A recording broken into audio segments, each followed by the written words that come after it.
Cardiac cycle.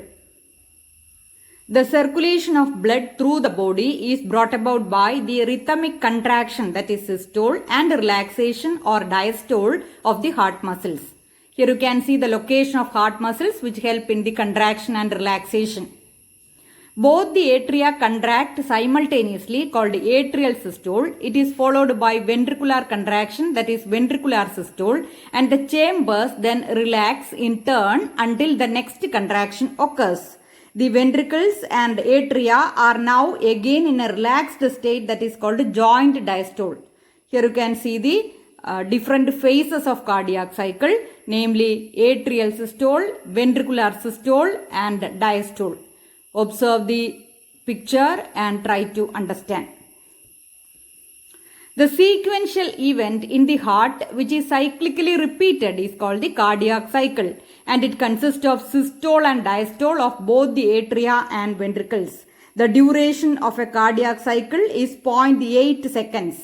During a cardiac cycle, each ventricle pumps out approximately 70 ml of blood, which is called stroke volume.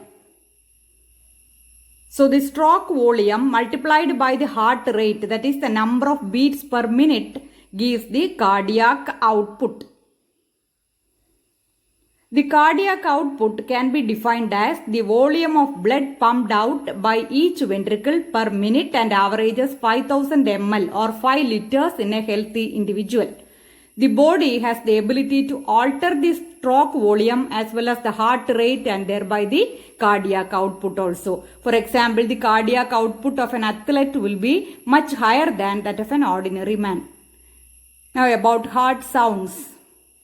During each cardiac cycle, two prominent sounds are produced which can be easily heard through a stethoscope. Here is the instrument, namely stethoscope. The first heart sound lub is associated with the closure of the tricuspid and bicuspid valves.